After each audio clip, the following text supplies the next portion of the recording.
오늘은 본격적으로 이제 이 고센 지역을 출발해 가지고 시내산까지 전체적인 출애굽기의 여정을 다루도록 됩니다. 이 여정을 다루면서 이제 주된 포인트로는 하나님께서 성도들 가운데 훈련시키는 과정들이 어떤 훈련들이 있는지를 보면서 그 거룩의 훈련을 우리 또한 받아가는 여정으로 이제 이어지도록 합니다. 먼저 오늘 주로 살펴보는 부분이 시내산 시나이 반도이기 때문에 간단한 개관을 먼저 해보면, 위치는 먼저 이집트 본토하고 아프리카, 즉 이집트 본토가 이쪽 밑쪽인데요, 이 본토하고 위쪽에 가나안 쪽에 있는 이쪽하고 있는 교량 역할을 해주는 지역이 이 지역이다라는 말씀이고요. 그다음에 북서쪽인 이쪽 방향에는 수루 광야가 있고요. 그다음에 남쪽 방향인 이제 쪽에는 신광야가 위치를 하고 있고, 전반적으로 신의 광야가 이루고 있다라는 사실입니다. 자, 그런데 모세가 40년 동안 피했던 미디안 평야는 이 시나이 반도에 있지 않고요, 이쪽 너머 건너편에 있는 아카바반이라고 하는 홍해에 넘어서 있는 지역의 미디안 광야로 이렇게 알려져 있습니다. 그래서 오늘은 아무래도 주된 여행은 광야를 통과하는 여정이 될 수 있겠습니다. 자, 그러면 이제 위치뿐만 아니라 지형은 과연 어떤 모양으로 되어 있나 잠깐 살펴봅니다. 우선은 이 모양이 삼각형 모양으로 되어 있죠. 지난주에서 살펴봤던 것처럼 삼각형 모양으로 되어 있고요. 그 다음에 남쪽은, 이쪽이 남쪽인데 주로 산악지대로 이루어졌습니다. 산악지대로 이루어졌고, 반면에 북쪽은 보시는 것처럼 평야지대로 이루어져 있고 모래톱으로 이루어져 있습니다.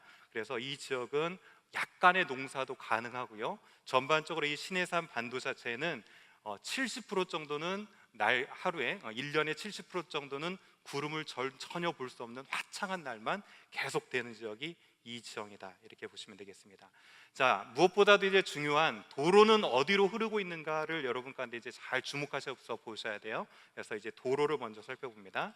자, 가장 중요한 도로는 실은 해변길이라고 알려져 있는 길인데, 이쪽 애굽의 소안이라는 지역부터 여러분 가자는 많이 들어보셨죠? 예. 이스라엘 가자, 가자지구 많이 들어보셨을 건데, 이 가자적을 통과해 가지고 위로 쭉 이어지는 이 해변을 따라서 이어지는 도로가 가장 중요한 도로로 알려져 있어요. 그래서 이거를 이제 해변길 내지는 국제 해안 도로, 왜냐하면 그 도로가 어디를 잇기 때문에 국제적으로 남방과 북방을 잇는 국제도로이기 때문에 국제 해안도로 내지는 해변길 정도 이렇게 불려집니다. 자, 오늘은 길을 4개 정도 살펴볼 건데 대략적으로 한번 보시면 됩니다. 그 다음에는 두 번째는 수루 길인데요, 이쪽에 있는 고센 지역에서 가데스 바나는 많이 들어보셨죠? 정탐꾼 보냈던, 우리 여기 떠납니다. 가데스 바나, 정탐꾼 보냈던 가데스 바나를 거쳐가지고 이쪽이 에일랏에서 요르단 지역을 관통하고 있는 왕의 도로라고 알려져 있는데요, 이것은 왕들이 다녔다라고 해서 왕의 길이 아니고 왕의 허가가 있어야 다니는 길이다라고 해서 이제 왕의 대로로 알려져 있어요. 그래서 이쪽 고센 지역, 수루 지역을 통과해서 가데스 바냐를 통과해 가지고 이 왕의 대로까지 이어지는 이 길이 이제 수루길, 이렇게 알려져 있습니다. 자, 세 번째 길을 살펴보는데요, 세 번째 길은 메카 순례길 이렇게 알려져 있는데, 이제 애굽의 온 지역에서 이쪽에 보면 아라비아 지역이고요, 이쪽이 메카 지역이에요. 그래서 아마 모슬렘들이 그 지역을 다스리고 있던 때에 이제 가장 이집트에서 모슬렘 메카로 이어지는 길로 빠르게 이동하기 위해서 만든 길이 이제 메카 순례길, 이렇게 알려졌습니다. 지금 3개 길을 살펴봤고요, 마지막으로 있는 길은 자주 이용하는 길은 아니에요. 1년에 딱 한 번 정도만 이용하는 것인데, 이쪽 지역에 주로 광산 지역이 많아요. 그리고 화강암, 구리, 이 다양한 이제 광산들이 이 지역에서 납니다. 그래서 이 광산 쪽을 쭉 잇는다고 그래가지고 이제 광산 길로 알려진 시내산길, 이렇게 4가지가 있어요. 자, 하나하나 무슨 길이 있었습니까? 첫 번째 해변길, 두 번째 수루길, 세 번째 메카 순례길, 네 번째 시내산길. 어디 쫓아오고 계신가요? 아니면 저만 열심히 지금 떠들고 있나요? 예, 잠깐 반응을 해주시면 저도 이제 그렇구나 라고, 여러분이 잘 쫓아오고 있구나 라는 걸 알 수 있을 테니까, 잘 모르시는 부분이 있더라도 이렇게 반응을 해주시면 제가 모르신다라는 생각이 들면 다시 한번 설명을 드리고, 잘 쫓아오고 있구나 라는 생각이 들면 바로 이렇게 넘어가도록 합니다. 자, 그런데 이 4개 도로가 왜 중요하냐면, 목사님 도대체 출애굽은 어디로 이렇게 이루어졌나요? 라고 하면서 실은 지금 이 자리에 앉아 계신 분들 중에 가장 궁금한 것 중에 하나는 무엇이냐면 도대체 시내 사는 목사님 어딘가요? 이런 질문을 가지고 이 자리에 앉아 계신 분들도 계실 줄 압니다. 자, 그런데 시내산의 위치를 정확히 파악하기 위해서는 먼저 알아야 될 곳이 있어요. 자, 무엇을 알아야 되냐면 홍해가 도대체 어딘가를 알아야 돼요. 자, 이스라엘 백성들이 홍해를 건넜는데 그 건넌 홍해가 어딘가에 따라서 그 다음 여정이 어디죠? 시내산이다 보니까 홍해가 어딘가를 알아야 돼요. 자, 그래서 이제 홍해를 제가 네 군데로 이렇게 표시를 해놨는데 실은 학자들 가운데 홍해를 추적하는 곳은 한 곳이 아니고요, 네 곳입니다. 여기 보시는 시르보니스라는 호수, 그 다음에 빅터 호수가 있고요. 그 다음에 이것이 지금 이제 약간 뭐 이렇게 족발 모양 비슷하게 돼 있는데 홍해입니다. 그래서 한쪽 홍해는 수에즈만이라고 알려지는 곳에 홍해가 있고요. 반면에 이쪽 홍해예요. 그런데 이쪽은 아카바만이라고 해서 이렇게 네 군데 홍해를 추정하고 있습니다. 이스라엘 백성들이 넘어갔던. 자, 그럼 이것을 네 개를 추정으로 해서 과연 그러면 시내산은 어딘가라고 하는 것도 이제 네 군데 정도로 이제 학자들 간에는 주장하고 있습니다. 첫 번째로는 가데스바나의 근처인 에벨 할라라고 하는 조금 생소한 지명인데 이쪽 한 군데, 그다음에 마라 근처에 있는 에벨 신 비시르라고 하는 곳이 있고요. 그다음에 에벨 무사 이렇게 알려져 있고요. 마지막으로는 이 시나이 반도가 아닌 최근에 뭐 지지를 받기도 했고 떨기나무라는 책에서 많이 회자됐던 엘크롭이라고 하는 미디안 광야 지역에 있는 지역, 이렇게 알려져 있어요. 그런데 그나마 많은 학자들 가운데 지지를 받고 있는 곳이 이곳 엘크롭이라고 하는 곳하고 에벨무사 뭐 이렇게 됩니다. 자, 그러면 목사님 도대체 그 중에 어디가 진짜 이스라엘 백성들이 건넌 홍해고, 그 다음에 모세가 요즘에 저희 십계명 강해 듣고 있는데 십계명을 받은 시내산은 어딘가요? 이렇게 물어보실 수 있는데 어디 같습니까? 자, 어딜까요? 예, 나름대로 좀 열심히 얘기해 주셨는데 저도 모릅니다. 누구만 알까요? 출애굽 경로를 걸어갔던 이스라엘 백성들만 알고요. 많은 시간이 흐르면서 고고학적인 자료들과 많은 것들이 많이 사라졌어요. 하지만 저희가 가는 곳은 어디냐면 전통적으로 많은 사람들이 지금 시내산과 건넌 홍해를 추정하고 있는 지역을 기준으로 해서 저희들이 여정을 떠납니다. 자, 들어오실 때 지도 받으셨죠? 자, 오늘은 지도를 조금 많이 이용합니다. 그러니까 초반에 지도를 하니까요. 지도를 잠깐 펴놓고 과연 그러면 오늘 어디를 통해서 이동하는가 좀 보도록 하겠습니다. 혹시 지도 지난주에 받아놓고 안 가져오신 분 계신가요? 네, 이거는 소장하라고 드린 것이 아니고요, 집에 잘 모셔놔라고 드린 것이 아니고 열심히 가져오셔서 쓰라고 드린 거예요. 제가 또 드리고 싶지만 저도 가진 것이 없어요. 그러니까 열심히 가지고 다니시면서 기록하실 수 있었으면 좋겠습니다. 자, 오늘 이제 구체적으로 떠날 여정을 먼저 지도로 그리고 나서 이제 우리가 이 지역을 가는구나 이렇게 한번 살펴봅니다. 자, 지난주에 살펴본 지역인데요, 이쪽 람세스 쪽에다가 밑에다가 저희가 유월절 어린 양의 구원의 역사가 있었죠. 그래서 람세스 밑에다가 유월절 구원 이렇게 쓰십시오. 자, 람세스 밑에다가 유월절 가르치고 구원 이렇게 쓰시면 되겠고요. 자, 그 다음에 이쪽 람세스에서 숫꽃이라고 보이는 것 있으시죠? 보이시죠? 이곳으로 화살표를 하십시오. 숫꽃. 자, 람세스에서 숫꽃 지역으로 화살표를 하고요. 그 다음에 숫꽃에서요 많은 지역이 있지만 이쪽 홍해를 그냥 건넜다라고 보고요, 아까 빅토우스라고 알려진 이곳을 건넜던 것을 보고 이곳을 건너가지고 마라까지 화살표를 치시고요, 그 다음에 그 옆에다가 홍해 가로치고 세례 이렇게 쓰시면 됩니다. 아셨죠? 자, 숫곳에서 이 빅토우스를 건너가지고 마라까지 가시고 홍해 가로 열고 세례 뭐 이렇게 적으시면 됩니다. 자, 그 다음 마라에다가요 뭐라고 쓰시냐면 여러분 익히 들어보신 말씀일 건데 여호와 라파 치료의 하나님, 여호와 라파 치료의 하나님, 그래서 여호와 라파라고 쓰시고요, 그 다음에 가로 열고 눈 가치관 이렇게 한번 써보십시오. 눈 가치관.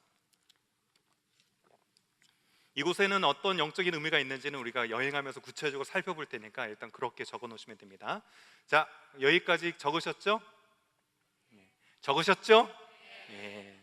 그러면 이제 엘림을 통과해 가지고요, 신광야라고 여기 써진 거 보이실 텐데, 엘림을 통과해 가지고 신광야라고까지 화살표 하시고요, 신광야 옆에다가 만나 가로 열고 말씀 이렇게 적으시면 됩니다. 만나 가로 열고 말씀.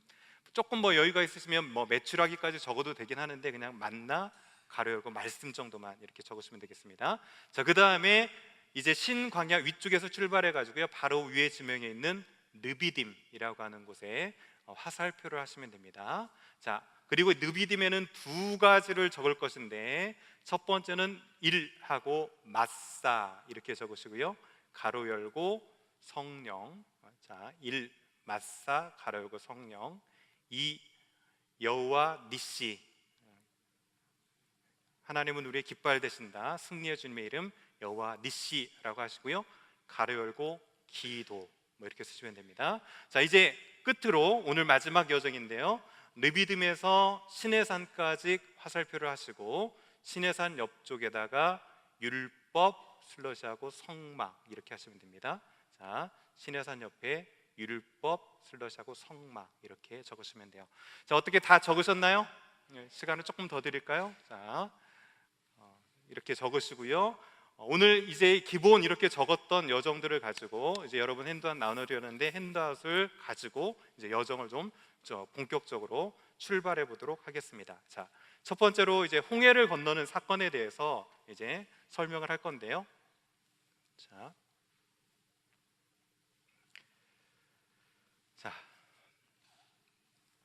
홍해를 건너기 위해서 이스라엘 백성들이 출애굽했던 장소는 이제 람세스라고 하는 지역에서 이제 출애굽을 시도했습니다. 자, 그런데 이 람세스 쪽에서 바로 곧장 해안도로를 따라서 올라가면 이제 짧은 시간 안에 이스라엘 약속의 땅으로 갈 수가 있었어요. 그런데 하나님께서는 그것을 막으셨습니다. 자, 그러면서 출애굽기 13장 7절에 구체적으로 이렇게 말씀하시죠.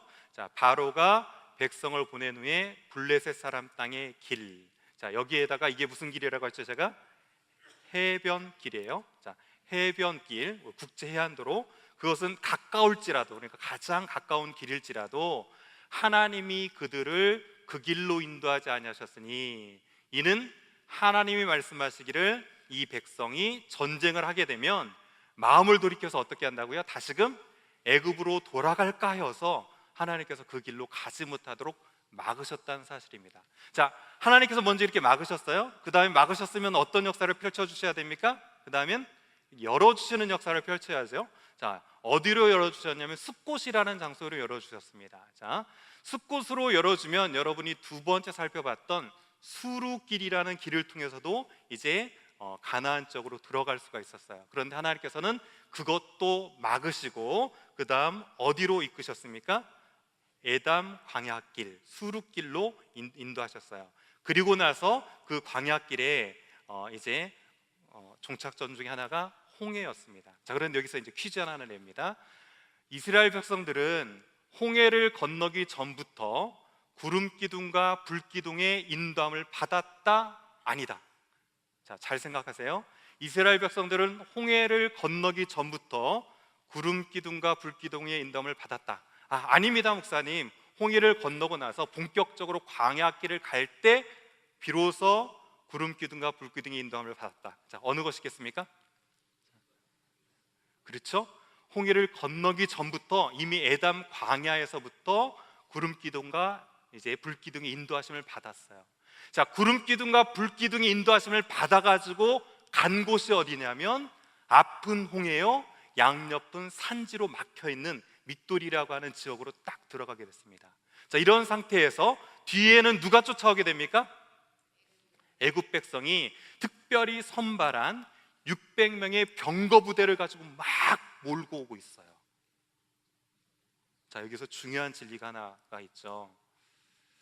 우리가요, 편해 보이고 그 다음에 쉬운 길을 포기하고 하나님의 구름 기둥과 이제 불 기둥을 쫓아간다고 할지라도 그 길은 결코 평탄한 대로가 아닐 때가 있다는 사실이에요. 우리는 어떤 착각을 하기 쉽냐면 말씀대로 따라 살아가면 그 길은 모두 평탄한 길이고 모두 순탄한 길처럼 착각하기 쉽다는 사실입니다. 하지만 오늘 출애굽 여정 중에 우리 가운데 교훈해주는 첫 번째는 무엇이냐면, 우리의 뜻을 내려놓고 포기하고 말씀 가운데 순종하여도 그 길은 평탄하지 않을 수 있다는 사실이에요. 여러분들도 이 사실을 믿습니까? 말씀대로 살아가는 것이 100%다 순탄한 길은 아니에요. 자, 그런데 여기까지만 생각한다면 여러분은 한 반 정도도 채 하나님의 섭리를, 하나님의 마스터 플랜을 이해하지 못하는 거예요. 자, 하나님께서는 왜 이렇게 말씀대로 순종하면서 감에도 불구하고 우리가 생각하는 평탄한 대로대로 인도하지 않고 사면초가의 곳으로 우리를 몰아가실까 하는 거죠. 자, 그래서 그 다음을 알아야 돼요. 자, 홍해로 이끄신 목적을 우리가 이제 분명히 봐야 되는데요. 자, 목적을 살펴보기 전에 과연 홍해를, 여러분이 이제 많이 들어보셨을 건데, 홍해를 가른 것은 무엇인가 하는 거예요. 자, 1번입니다. 1번. 모세는 홍해를 가른 적이 없다예요. 자, 왜냐하면 이제 홍해라는 뜻 자체가 히브리어로 얌숲인데, 얌하면 바다라는 뜻이고요, 숲하면 갈대라는 뜻이에요. 그러니까 이것은 갈대 호수였기 때문에 모세는 이 홍해를 가른 적이 없다. 1번입니다. 자, 2번. 이것을 가른 것은 모세의 지팡이다. 자, 3번. 이것을 가른 것은, 홍해를 가른 것은 모세의 손이다. 아니다. 4번. 자, 홍해를 가른 것은 바람이다. 자, 몇 번이겠습니까? 1번 가른 적이 없다, 2번 모세의 지팡이, 3번 모세의 손, 4번 바람. 자, 몇 번이겠습니까? 나름대로 답을 다 표시해 주셨는데, 자, 몇 번 같아요? 바람? 뭐 여러 가지 있을 수 있는데, 자, 이제 출애굽기 14를 보면 14장 21절에 보면 이런 구절이 있어요.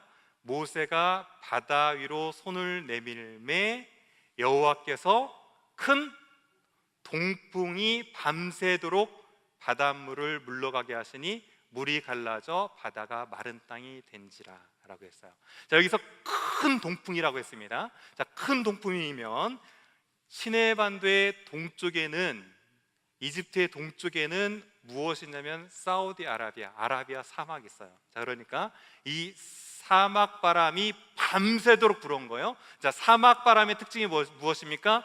고온, 건조하죠. 그 바람이 밤새 불어와 가지고 지팡이를 딱, 애니메이션처럼 지팡이를 딱 대자마자 쫙 갈라지는 것이 아니라 밤새도록 갈랐어요. 자, 그래서 홍해를 가른 것은 무엇입니까? 바람이었는데, 그 바람을 이용하신 분이 있죠. 누가 그 바람을 이용하셨습니까? 하나님께서 그 바람을 허락하셔서 그 바다를 갈랐다는 사실입니다. 자, 그런데 하나님께서는 왜 이렇게 사면초가의 곳에 이스라엘 백성들을 몰아넣고 밤새 바람을 불러가지고 그 홍해를 가르셨던 그 하나님의 플랜의 목적은 무엇이겠느냐 하는 거예요. 자, 그 하나님의 목적은 바로 무엇이냐면 보이시기 위함이었어요. 자, 무엇이라고요? 보이시기 위함이었어요. 하나님의 플랜은 보이시기 위함이었는데, 도대체 그러면 무엇을 보이시기 위함이었는가 하는 겁니다. 자, 출애굽기 14장 13절 말씀인데요, 한번 다 같이 한번 읽어봅니다. 모세가 백성에게 이르되 너희는 두려워하지 말고 가만히 서서 여호와께서 오늘 너희를 위하여 행하시는 구원을 보라. 너희가 오늘 본 애굽 사람을 영원히 다시 보지 아니하리라. 자, 무엇을 보여주시기 위함이었어요? 하나님이 행하시는 구원의 역사를 보이시게 하려고 일부러 사면초가 같은 곳에 이스라엘 백성들을 몰아넣었고요, 그 몰아넣은 이 상황에서 하나님께서 구원의 역사를 행하시는 것을 이스라엘 백성들로 보게 하셨다는 사실이죠. 자, 그리고 14장의 마지막은 이제 이런 고백으로 끝납니다. 자, 14장 마지막 31절은 이스라엘이 여호와께서 애굽 사람들에게 행하신 큰 무엇을 보았을까요? 큰 능력을 보았으므로 백성이 여호와를 경외하면서 여호와 그의 종 모세를 믿었더라라는 사실이에요. 여러분, 때로는 말씀대로 살아갈지라도 평탄의 대로가 아니고 사면초가 같은 곳으로 우리를 이끌어 가실 때가 있어요. 그런데 하나님께서는 그곳에서 너 고생해봐라 라고 우리를 그렇게 이끌으시는 것이 아니라요, 하나님께서는 그곳에서 무엇을 보이시게 함입니까? 하나님의 구원과 하나님의 능력을 보이시게 한 기회로 그것을 삼으신다는 사실입니다. 여러분, 앞도 막혀 있고요, 옆도 막혀 있고요, 뒤도 막혀 있어요. 그러면 볼 수 있는 곳은 어디입니까? 딱 한 곳 있죠? 여러분은 땅을 보시는 자가 아니라 어디를 보는 자입니까? 하늘을 보는 자들이에요. 하늘을 볼 때 그 모든 고난과 역경 가운데서 하나님께서는 우리를 위해서 행하시는 그 구원과 그 우리를 구원하시기 위한 능력을 보이시기 위한 기회로 그것을 풀려내 놓으셨다는 사실입니다.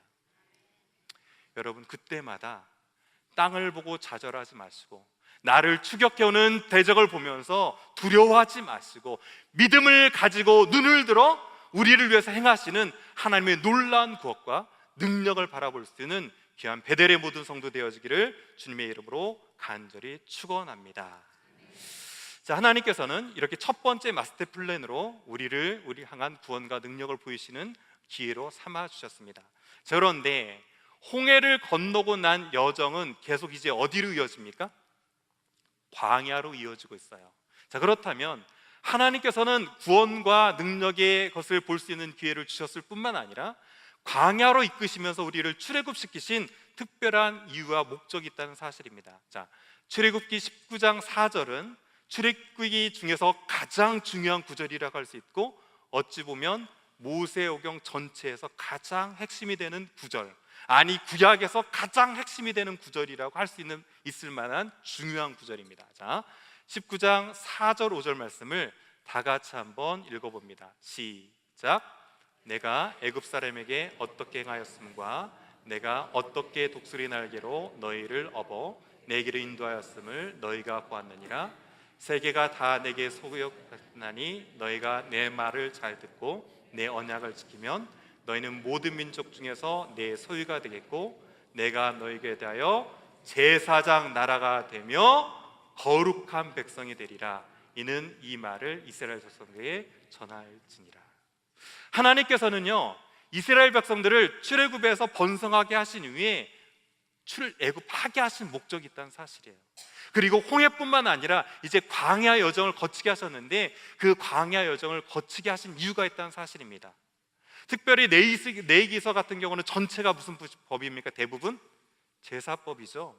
그래서 그 제사를 통해서 어떻게 이 모든 나라의 왕 같은 제사장으로 설 수 있을 것인가 하는 교훈들이 이제 출애굽기 이후에 레위기에 기록되어 있죠.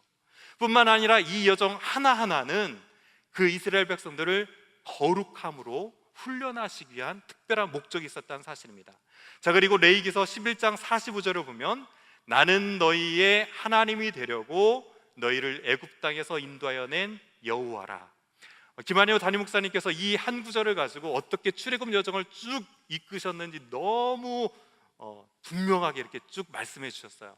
그리고 나서 내가 거룩하니 또한 너희는 어떻게 하라고요? 너희도 거룩할지니라 라고 말씀하셨어요.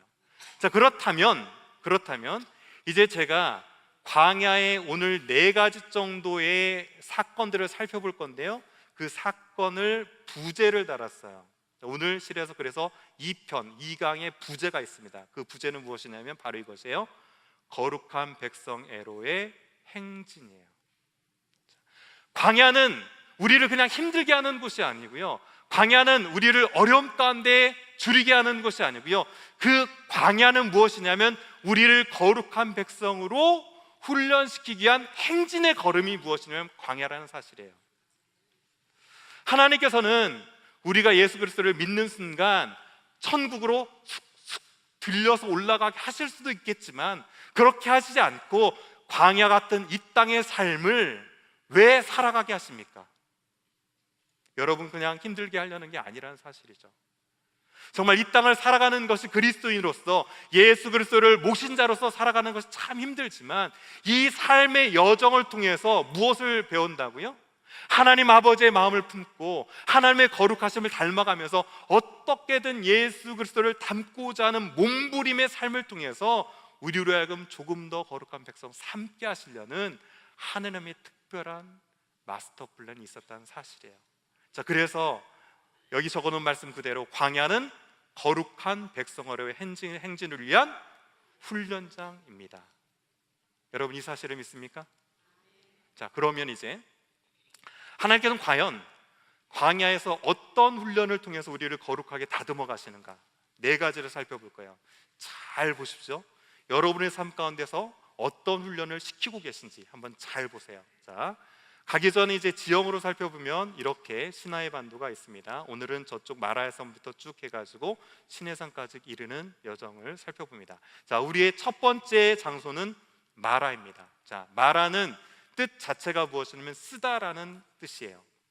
자, 이스라엘 백성들이 이제 여행을 시작해가지고요, 첫 번째 도착하는 마라라는 지역에 도착했는데 물을 마시려고 보니까 이 물이 어땠습니까? 쓴 물이었어요. 그래서 도저히 먹을 수가 없어서 지시한 한 나무를 꺾어다 그 물에 집어넣으니까 어떻게 됐습니까? 그 물이 단물이 됐어요. 자, 과연 어떤 나무를 꺾어서 이 샘에다 집어넣었을까요? 자, 어떤 나무일까요? 자, 여러분 뒤편에 보면 이게 이제 현재 마라라고 알려진 지역에 있는 지역의 사진이에요. 나무 종류는 딱 두 종류밖에 없습니다. 한 종류는 종려나무로 알려져 있는 나무이고요, 팜트리. 한 나무는 에셀나무라는 나무예요. 즉 아브라함이 에셀나무 밑에 장막을 들고 하나님을 예배했다라는 구절이 나오는데 그 나무예요. 자, 종려나무이겠습니까? 에셀나무이겠습니까? 어떻게 하셨어요? 저는 모르는데 어떤 나무를 꺾었을지 몰라요. 그리고 어떤 나무인가는 중요하지 않아요. 그런데 그 나무를 꺾어서 집어넣었더니 물이 어떻게 됐다고요? 단물로 바뀌었다는 사실이 중요한 거죠. 우리 인생은 정말 쓰디씁니다.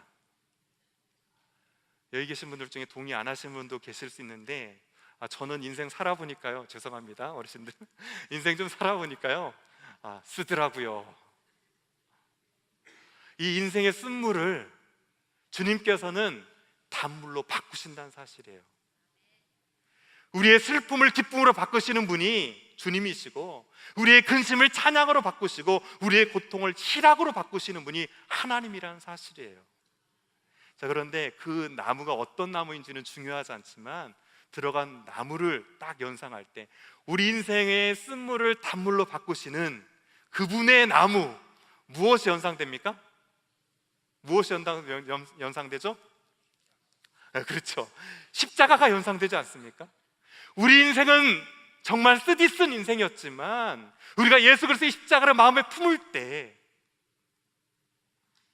현재의 고난은 장차 우리에게 나타날 영광과 좋게 비교되지 않는다라는 이 말씀 부여잡으면서 이것이 기쁨이 되고 이것이 찬양이 되고 이것이 희락이 되는 거 아니겠습니까? 자, 그런데 특별하게 그곳을 물을 바꾸고 나서요 붙여진 이름이 있어요. 자, 뭐라고 붙여졌냐면 출애굽기 15장 26절 다 같이 한번 읽어주십시오. 시작.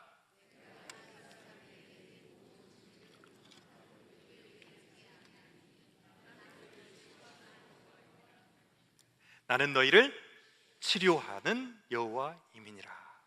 자, 여기서 라파 하면 치료하다라는 뜻과 함께 의사라는 단어가 있어요. 똑같은 단어입니다. 자, 나는 너의 의사가 된다는 거예요. 자, 그런데 우리 굿닥터 예수님이 계시죠. 저는 김한영 목사님이 수요 말씀 여행을 쭉 이끌어 오셨는데 가장 기억에 남는 시리즈 중에 하나가 뭐냐면 굿닥터 예수님 시리즈였어요. 자, 그리고 그것이 무엇으로 출발됐습니까? 쉼, 멈춤이 아니라 동행이다라는 책으로 출판됐죠. 그 시리즈에서 말씀하신 것처럼 우리의 굿닥터가 있어요. 우리 인생의 쓴물을 단물로 바꾸실 만한 의사가 계세요. 그분이 곧 누구십니까? 예수 그리스도시죠. 자, 그런데 주님께서 무엇이라고 했냐면 단순히 너희의 육체적인 질병만을 고치러 온 것이 내가 아니고 나는 건강한 자에게 의사가 필요가 없는데 병든 자에게 쓸 때가 있다. 내가 곧 의사로 이 땅으로 왔는데 나는 의인을 부르러 온 것이 아니라 누구를 부르러 왔다? 죄인을 부르러 온 의사다라는 사실이죠. 자, 그러면서 주님께서는 이렇게 우리의 쓴 죄의 뿌리를 치유하시기 위해서 하신 방법이 있죠.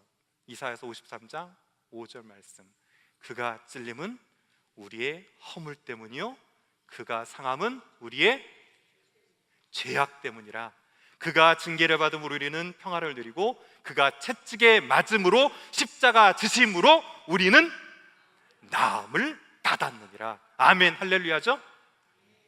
예수님께서는 이렇게 우리 육체적인 질병뿐만 아니라 깊이 뿌리 박혀져 있는 죄로부터 우리를 자유케 하시고 그 죄의 모든 부산물로 나오는 질병까지도 치유하기 위해서 이 땅 가운데 오신 분이 우리가 알고 있는 굿닥터 예수 그리스도신 줄 믿습니다. 아멘.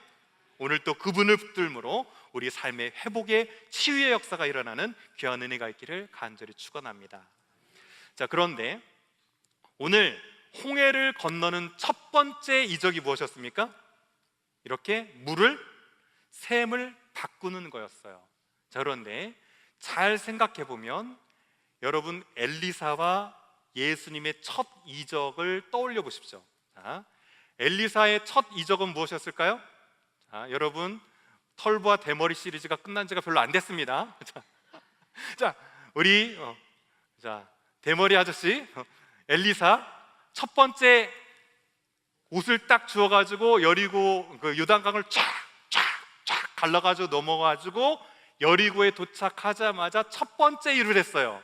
자, 무슨 일을 했습니까? 아이고야. 자, 요단강을 건너왔어요. 자, 여리고에서 첫 번째 일을 했어요. 자, 무슨 이적을 했습니까? 여리고에 물을 바꿨죠. 물 근원에다가 소금을 치니까 이전에는 열매가 떨어지던 것들이 떨어지지 않았어요. 그렇죠? 자, 여러분 너무너무 잘 아는 예수님의 첫 번째 이적은 무엇입니까? 가나 혼인잔치에 물을 포도주로 바꾸는 것이었어요. 자, 여기서 잘 살펴보면 물을 포도주로 바꾸는 것에 영적인 의미가 담겨져 있다는 사실이에요. 자, 잘 보십시오. 샘은 엔이라고 부릅니다. 뭐라고요? 엔. 자, 엔게디 들어보셨죠? 게디가 있는 샘이란 뜻이에요. 그러니까 다윗이 숨어들었던 샘. 에낙골에 들어보셨죠? 삼손이 나귀뼈로 1000명 죽이고 나서 목마라고 부르짖으니까 물이 없다가 엔학골에라는 곳에서 물이 터져 나와서 소생했던 지역. 엔로겔. 전부 N이 붙으면 전부 무엇입니까? 여러분들이 보면서 N이 붙으면 무엇이라고 생각하냐면 샘이라고 보시면 돼요. 샘. 아셨죠? 자, 성경에 N이라는 지명이 등장하면 무엇이라고요? 샘입니다. 샘. 자, 그런데 이 샘과 똑같이 쓰고요, 읽기만 다르게 써요. 자, 눈을 뭐라고 하냐면 아인이라고 합니다. 뭐라고요? 아인. 자, 똑같이 썼죠? 자음만 다르게 찍어 놓고 다르게 읽어요. 그런데 히브리어 성경에는 자음이 없어요. 그렇죠? 그러니까 똑같이 모음이 없어요. 모음이 없어요. 그러니까 자음만 써놔도 이것을 딱 보고 샘으로 읽든가 눈으로 읽든가 둘 중에 하나를 선택해서 문맥상에서 읽어야 돼요. 자, 그렇다는 얘기는 샘을 바꿨다는 얘기는 동시에 무엇을 바꿨다는 얘기입니까? 눈을 바꿨다는 얘기예요. 자, 눈을 바꿨다는 얘기는 곧 무엇을 바꾼 겁니까? 여러분, 눈이 바뀌었어요. 보는 것이 달라졌어요. 자, 무엇이 바뀐 겁니까? 그렇죠? 가치관이 바뀐 거예요. 자, 오늘 첫 번째 오늘 마라에서 있었던 것은 무엇이냐면 하나님께서는 우리의 가치관을 바꾸신다는 사실이에요. 자, 이전에 애굽의 종되었던 종의 시각, 죄의 종로를 타던 세상이 중심이고 내가 중심이었던 시각으로 바라보던 눈을 어떻게 바꾸기를 원하시는 거였죠? 하나님의 백성의 시각으로 바꾸시기를 원하셨던 사건이 오늘 마라에 담겨져 있는 영적인 의미 중에 하나입니다. 여러분, 믿음의 사람이라면 가장 먼저 바뀌어야 될 것이 있는데요, 예수 그리스도를 중심에 두고 이전에 내가 아닌, 세상이 아닌 주님이 어떻게 하시면 기뻐하실까? 주님이 원하시는 길은 어떤 길일까? 라고 자꾸 바라보면서 그 시각이 바뀌어야 되는 게 첫 번째 훈련의 과정입니다. 여기 계신 모든 분들은 세상에 무엇을 보든지 간에 그곳에서 하나님이 보이고, 세상에 그 무엇을 보이든지 간에 그곳에 천국이 보이고, 세상에 그 무엇을 보든지 간에 그곳에서 예수 그리스도의 십자가가 보여지는 놀라운 시각적인 변화가 있기를 주님의 이름으로 간절히 축원합니다. 아멘. 예. 자, 이제 두 번째 여행지입니다. 두 번째 여행지는 이제 간단히 그냥 스쳐 지나가듯이 한 절로 표시되어 있는데요, 엘림이라는 곳에 도착했어요. 자, 엘림이라고 하는 곳은 12물샘과 70개 종려나무가 있었어요. 자, 그런데 12은 잘 아시는 것처럼 지파수고요, 그 다음에 70은 무엇입니까? 장로수예요. 자, 그래서 모르긴 몰라도 이곳은 이제 70개 종려나무가 쫙 있는 사이를 쫙 들어가면서 환영을 받는 듯한, 천국 백성의 환영을 받는 듯한 곳의 오아시스입니다. 그러니까 광야라고 해서 전부 힘든 것만 있지 않고 오아시스도 존재해요. 저희 교회에 주일날 오시려면 정식으로 정문을 통과하려면 꼭 통과해야 되는 나무가 있어요. 무슨 나무를 통과해야 저 정문으로 들어오실 수 있어요? 종려나무 8그루를 통과해야 들어올 수 있어요. 아마 그런데 이 종려나무는 보시면 그룹들의 날개인데요, 딱 올려다 보면 그 그룹들의 날개처럼 보여요. 그러니까 아무런 감흥 없이 오시지 말고요, 오시다가 저기 종려나무 보면 하늘을 한번 보세요. 아, 이렇게 천사가 우리를 안위하면서 이렇게 환영해 주는구나. 자, 그 다음에 70장로까지는 못 쓰고요, 저희가 6명, 7명의 풀타임 목사님들이 쭉 섭니다. 자, 그런데 그것이 쑥스럽다고 막 피해 가시는데요, 저희는 다른 마음이 아니고 오시는 성도님들을 어떻게든지 간에 은혜 받기를 바라는 마음으로 환영해 주는 거예요. 자, 그런데 제가 쭉 훑어보니까 그 자리에서 볼 수 있는 분들이 몇 분 안 돼요. 대부분 저쪽 사이드로 제일 빠른 길로 왔다 갔다 하시는데요, 환영의 마음을 가지고 천국 백성으로 매주일 맞을 때마다 기왕이시면 연문 말고 종려나무 잎이 착 있고 우리 목사님들이 환영해주는 그 환영의 인사를 받으시면서 주일 예배 오시면 그 은혜가 고비 될 줄 믿습니다. 아멘. 아멘 한 사람만 고비 될 줄 알고 아멘 하셨다면 다음 주에 제가 볼 거예요, 누가 이렇게 그쪽으로 오시는지. 꼭 오셔서 환영을 받으시면서 예배의 자리로 나가실 수 있기를 원합니다. 자, 이제 메인으로 넘어가는 두 번째 것이 어디냐면 신광야입니다. 자, 신광야에서는 이제 애굽을 나온 지 한 2달 15일 만에, 둘째 달 15일 만에 먹을 것이 다 떨어졌어요. 불평불만하기 시작합니다. 자, 그러자 이 먹을거리를 원망하자 하나님께서 보내주신 것이 있어요. 무엇과 무엇을 보내줬습니까?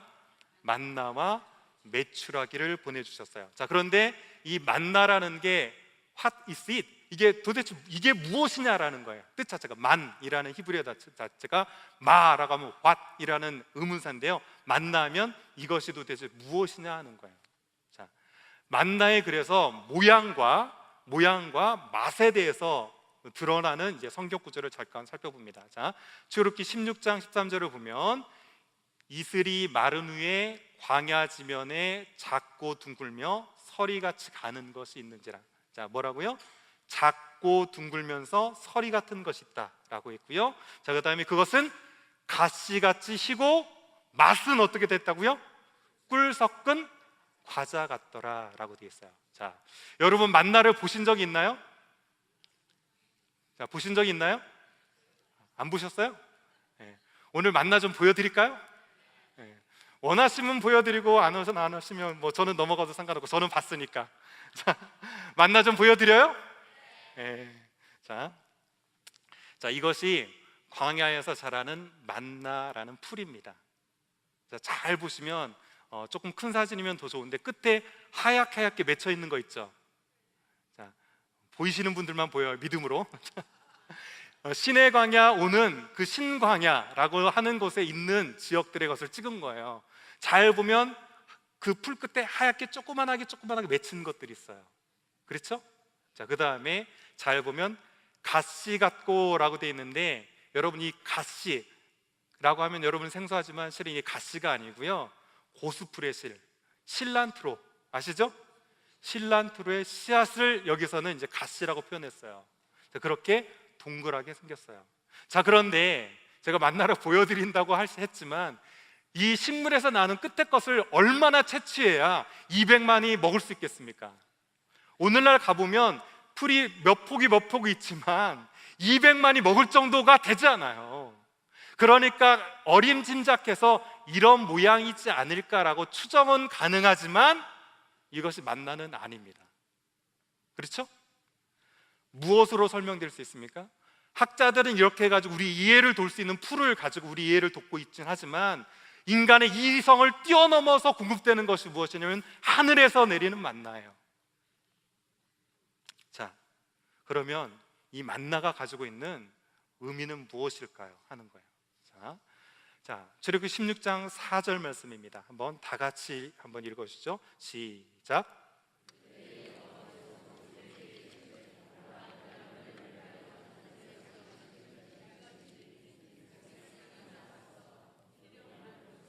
날마다 거둘 것이라. 이같이 하여 그들이 내 율법을 준행하나 아니하나 내가 시험하리라. 만나의 가장 큰 특징은 무엇이냐면 하늘에서 내린 양식이에요. 자, 그런데 여러분 잘 아시는 것처럼 이것은 딱 하루분만 이용할 수 있어요. 물론 안식일 전날에는 이틀분을 걷어서 먹을 수 있지만 욕심껏 아무리 걷어놔도 어떻게 됩니까? 하루 거를 딱 먹고 나면 그 다음 날은 먹을 수가 없어요. 그러니까 매일매일 가서 어떻게 해야 돼요? 그날 먹을 것은 그날 걷어야 돼요. 자, 그래서 제가 여기에다가 별명을 하나 붙여봤는데요, 매일 만나의 영성이라는 제목을 좀 붙여놨어요. 여러분, 올 한 해 시작하면서 저희가 성경 통독을 시작했는데요, 여러분 어떻게 성경을 매일 조금씩이라고 읽고 계시나요? 아니면 이 중에서 나는 이미 1년분의 성경 통독을 다 했으니까 읽지 않아도 된다라고 하면서 편하게 발 뻗고 계시는 분이 계신가요? 아니면 두고 뒀다가 이제 뭐 한 달 정도면 내가 속독하면 읽을 수 있으니까 그때 읽어야지 하고 미뤄두신 분이 계십니까? 그런데 하늘에서 내리는 만나는 그런 식으로 우리 영적인 갈급함을 채워줄 수 있는 게 아니에요. 매일 만나야 돼요. 매일 만나를 먹어야 돼요. 매일 만나야 돼요. 하나님을 만나야 돼요. 말씀을 통해서 만나야 돼요. 그러지 않으면 우리는 광야 같은 삶에서 줄일 수밖에 없어요. 여기 계신 모든 분들은 그 양이 얼마가 됐든지 간에 그날 하나님께서 우리 가운데 주시는 일용할 양식인 만나를 꾸준히 먹음으로 늘 영적인 가람이 아니라 충만함 가운데 거하실 수 있는 여러분 되시기를 간절히 소원합니다. 아멘. 자, 그래서 만나는 매일 만나의 영성이 필요하다라는 사실이에요. 자, 그런데 이 만나가 결과적으로는 가리키고 있는 것들이 있었죠. 자, 무엇을 가리키고 있습니까? 자, 요한복음 6장 35절을 보면 김홍식 목사님께서 에고에이미 시리즈를 쭉 해주셨는데 이제 오병이와 더불어서 만나에 대해서 설명해 주실 때 나는 곧 떡이라고 하면서 무슨 떡이라고 했습니까? 생명의 떡이라는 사실이에요. 그래서 우리 예수 그리스도께서 생명의 떡이 되신다.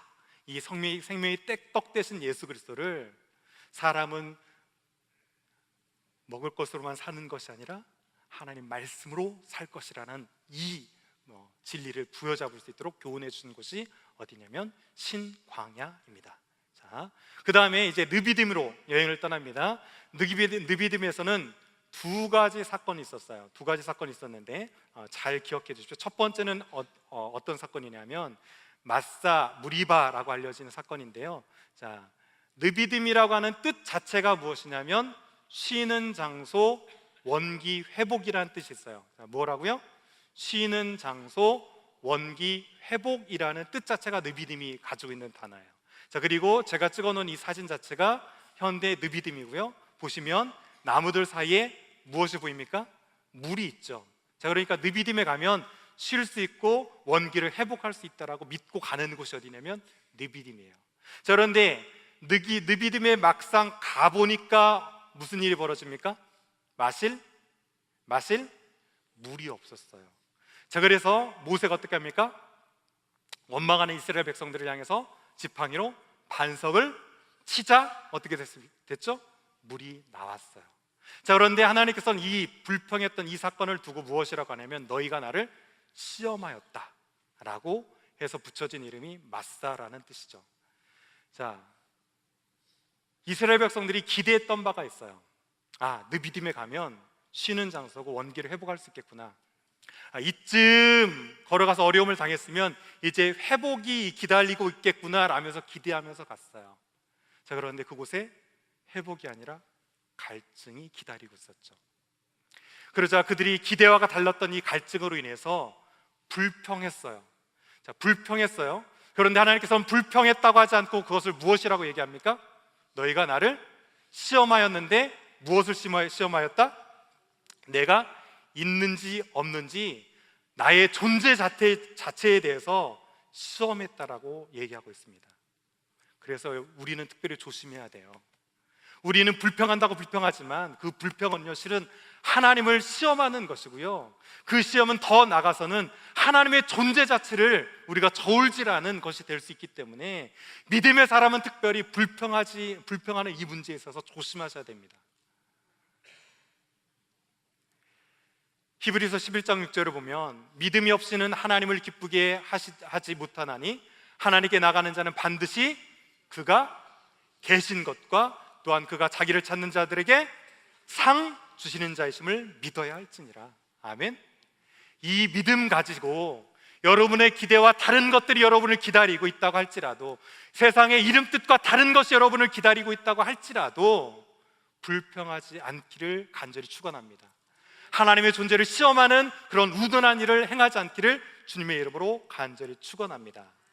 자, 그렇다면 이제 반석에서 물을 냈는데요, 그 반석과 물이 가지고 있는 영적인 의미는 무엇일까 하는 것을 살펴봅니다. 자, 첫 번째로 고린도전서 10장 4절은 반석에 대해서 이렇게 얘기합니다.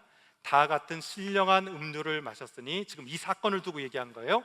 이는 그들을 따르는 신령한 반석으로부터 마셨으니 그 반석은 곧 누구다? 그리스도시다 라는 사실이에요. 자, 이 반석을 쳤을 때 예수 그리스도가 십자가에 죽으신 후에, 묻힌 후에 부활 승천하신 이후에 이제 보내주신 분이 계세요. 자, 이 보내주신 이미지가 물과 연관이 돼 있어요. 반석이 깨트려지고 물이 나왔던 것처럼 예수 그리스도가 깨트려지고 우리 가운데 공급된 것이 있다는 사실이죠. 자, 요한복음 7장 37절을 보면 이렇게 얘기합니다. 명절 끝날 곧 큰 날에 예수께서 서서 외쳐 이르시되 누구든지 목마르거든 내게로 와서 마시라. 나를 믿는 자는 성경의 이름같이 그 배에서 생수의 강이 흘러나오리라 하시니, 이는 그를 믿는 자들마다 받을 무엇을 가리킨다? 성령을 가리키는 말씀이라 라는 사실이에요. 자, 그래서 첫 번째 느비딤에서 기억하실 것은 무엇이냐면 반석 대신 예수 그리스도, 터쳐나온 성령을 기억하세요. 아셨죠? 자, 이것이 어떻게 연관이 되는지는 이제 조금 이따가 더 설명드립니다. 자, 두 번째 시험입니다. 두 번째 사건이에요.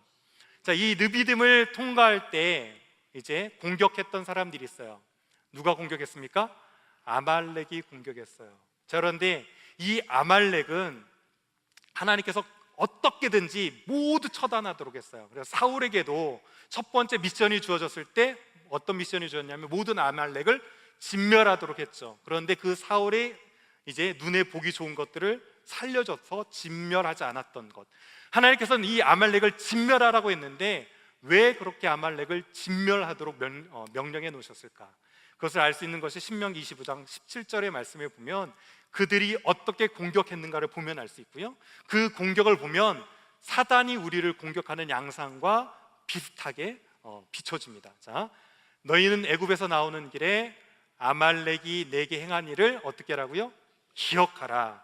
곧 그들이 너를 길에서 만나 내가 피곤할 때, 모든 여정 가운데 걷다 피곤했을 때 뒤에 떨어진 약한 자들을 쳤고 하나님을 두려워하지 아니하였다라는 사실이에요. 사단은 어떻게 우리를 공격합니까? 우리 약점을 너무너무 잘 알아요. 그 약점 가운데 우리가 뒤처져 있을 때 사단은 그 부분을 공격하기 쉽고요. 또한 우리가 육체적으로 영적으로 피곤해 있을 때 우리를 공격하기 쉽다는 사실이에요. 자, 그래서 믿음의 사람들은 영적으로 건강할 뿐만 아니라 육체 또한 잘 관리하셔야 돼요. 육은 육이고 영은 영이기 때문에 나는 영적인 것만 신경 쓰면 육은 아무렇지도 않다, 이런 생각은 버리시고요. 영과 혼이, 육이 하나입니다. 자, 그런 점에서는 우리가 육체를 잘 관리해야 돼요. 그래서 건강해서 컨디션이 높으면 범하지 않을 만한 죄들도 어떻습니까? 육체적인 관리를 하지 않아서 피곤하면 쉽게 넘어질 수가 있어요. 그래서 믿음의 사람들은 우리 육체적인 것 또한 잘 관리하셔야 되는 사실이에요.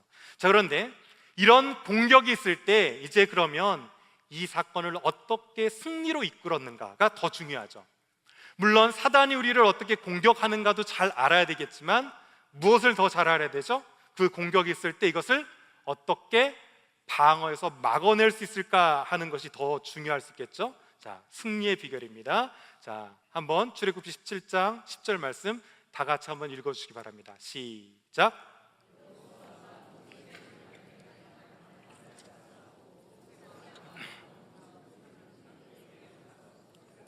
손을 들면 이스라엘이 이기고 손을 내리면 아말렉이 이기더니. 자, 한 가지였어요. 무엇이었습니까? 손이 올라가면 이겼고요, 손이 내려가면 졌어요. 자, 그런데 이 모세가 하루 종일 손을 들고 있었습니까? 들 수 있었습니까? 떨어질 때가 있었겠죠? 그때 누가 이 손을 받쳤습니까? 아론과 훌이 받쳤어요. 자, 그러면 과연 손을 드는 것은 어떤 영적인 의미가 있나 하는 거예요. 자, 제가 한 세 구절 정도를 찾아놨습니다. 역대하 6장 13절은 솔로몬이 성전을 봉헌하면서 이제 하늘을 향해서 무릎을 꿇고 손을 펴서 이르되라고 하면서 기도를 시작했어요. 자, 그러니까 손을 들면서 무릎을 꿇고 기도하는 행위란 거죠. 자, 그 다음에 시편 28편 2절을 보면 내가 주의 지성소를 향하여 나의 손을 들고 주께 부르짖을 때 나의 간구하는 소리를 들으소서.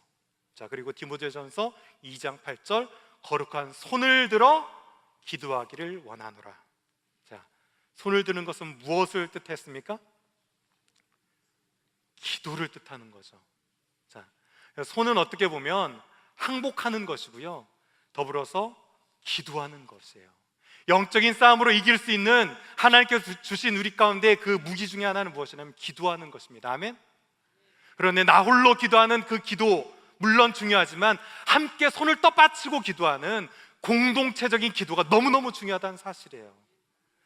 내가 기도하지 못할 때 내 옆에 있는 성도가 기도해 주고요, 그가 기도하지 못할 때 내가 함께 기도하는 이 영적인 공동체적인 기도를 통해서 하나님께서는 이 땅 가운데 있는 모든 싸움들 가운데 승리하게 하신다는 사실입니다.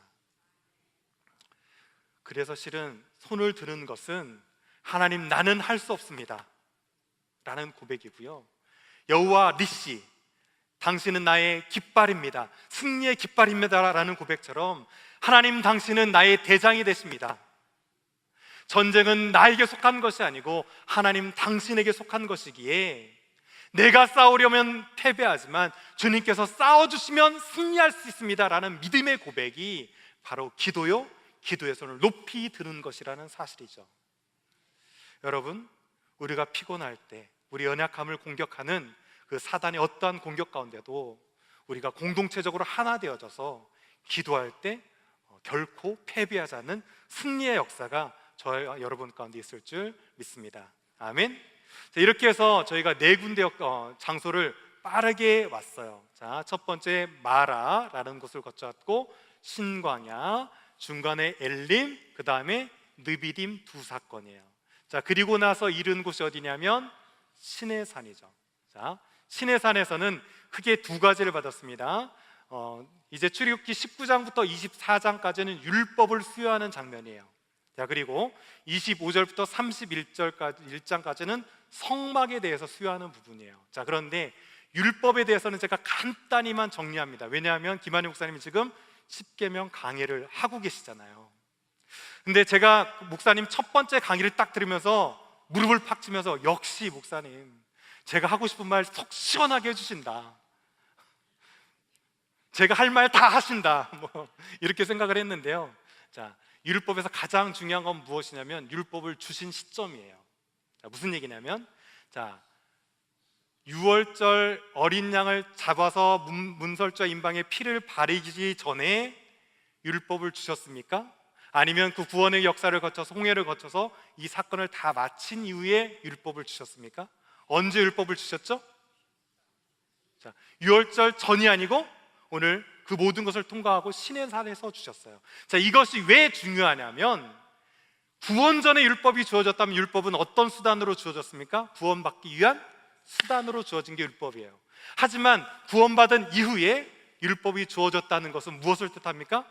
구원받은 이후의 백성들이 어떻게 거룩한 백성으로 살아갈 수 있을까에 대한 답으로 주신 게 무엇이라는 사실이에요?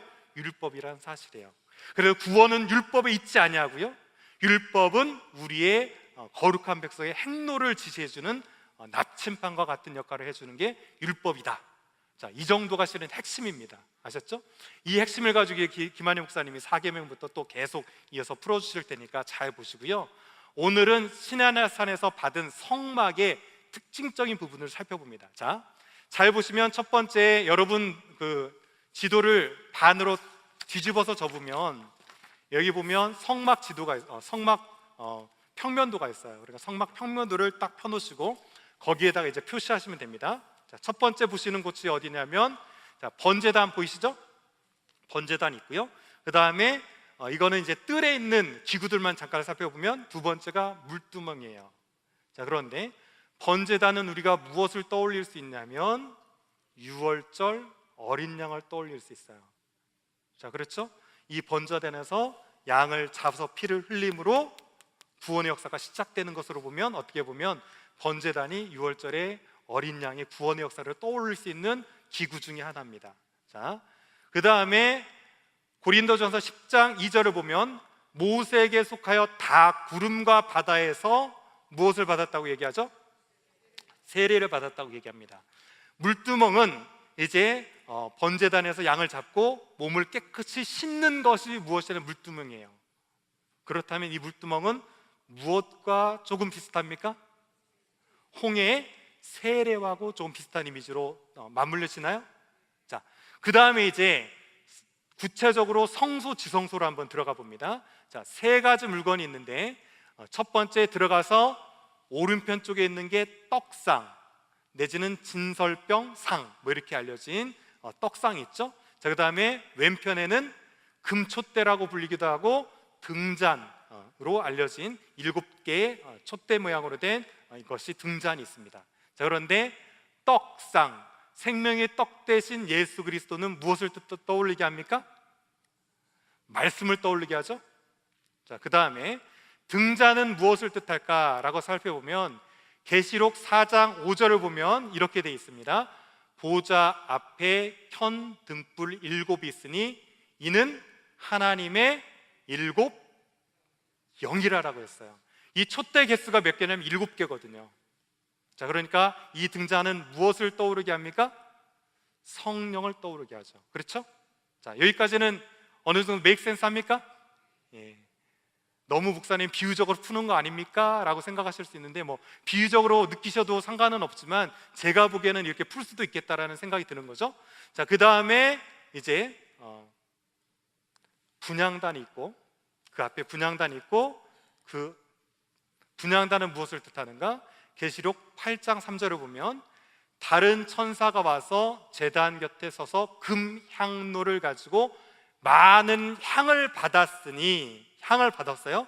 이는 모든 성도의 기도와 합하여 보좌 앞 금제단에 드리고자 함이라.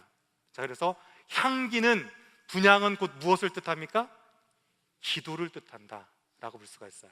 자, 그리고 마지막으로 있는 언약궤가 있죠. 언약궤는 하나님의 보좌를 이제 뜻하죠. 자, 그런데 자, 여러분 나눠드린 이제 마지막 프린트 마지막 면을 살펴보면 돼요. 핸드아웃 마지막 면을 잘 살펴보면 제가 이제 거기다 이렇게 달아놨어요. 자, 하나님은 광야에서 사건을 통해서 교훈을 주시고 성막으로 형상화한 뒤 그 의미를 기억하게 하셨습니다 라는 멘트를 달아놨죠. 자, 무슨 얘기냐면 저희가 거쳐왔던 장소 4곳이 있었죠. 마라, 신광야, 느비딤 1, 느비딤 2가 있었어요. 그렇죠? 자, 여기에서 어떤 사건들이 있었습니까?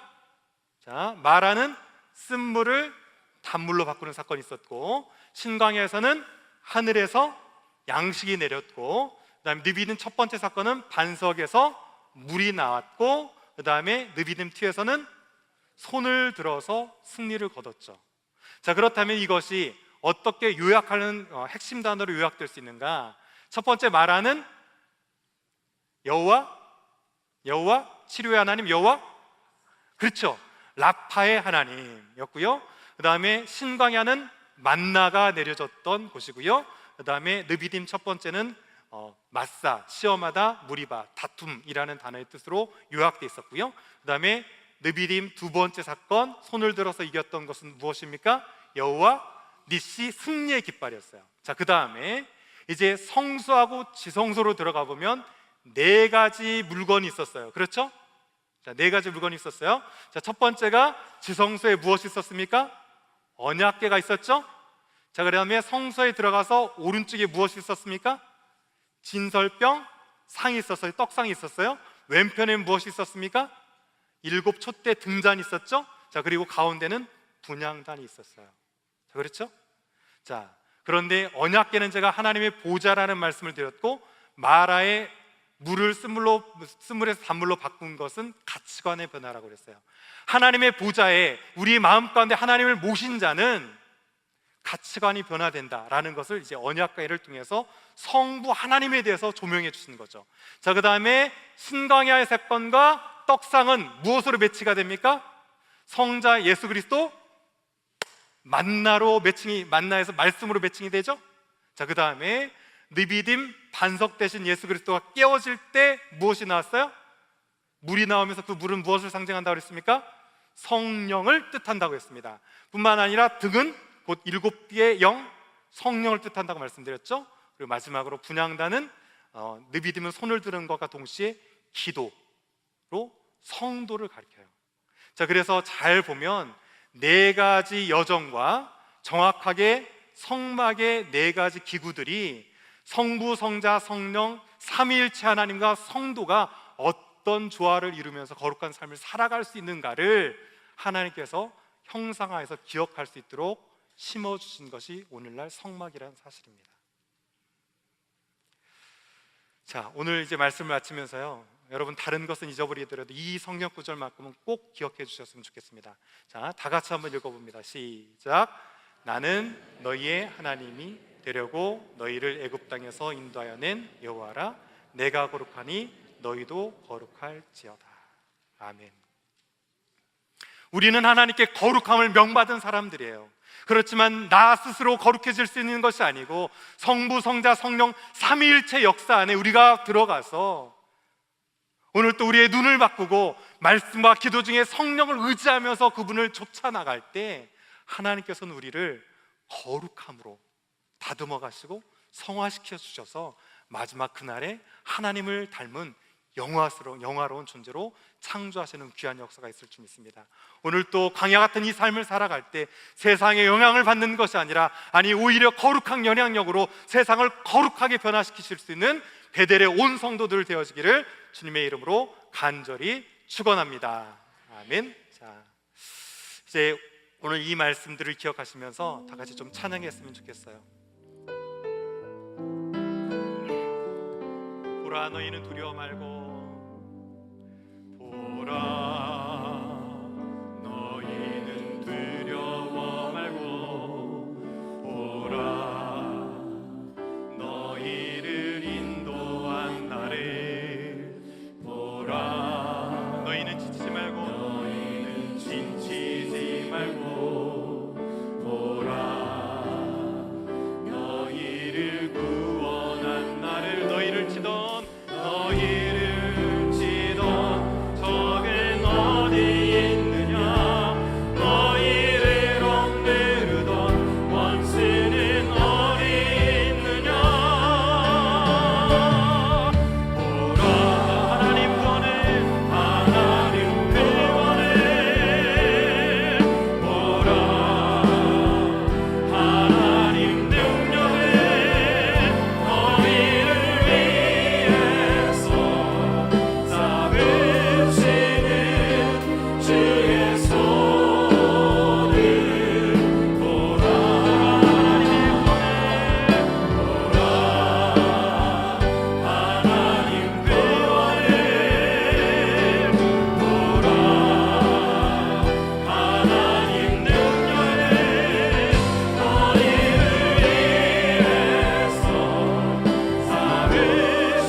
정말 홍해가 우리 앞을 막고 애굽 군대가 뒤를 추격하는 것 같은 삶의 위기가 있을 때마다 내가 하나님을 바라보지 못하고 두려웠고 떨려 지쳐서 낭망하고 있지는 않았습니까?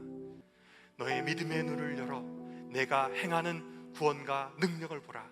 오늘 이 밤 가운데 믿음의 눈을 열어 하나님께 부르실 때 하나님께 그 기도를 들으시고 홍해가 갈라졌던 것처럼 우리 인생의 문제 또한 주 앞에서 해결되어지고 길이 열려지는 놀라운 은혜가 있게 하여 주옵사는 마음 가지고 이 시간 다 같이 기도의 손을 높이 들고 주 외치고 다 같이 한번 기도합니다.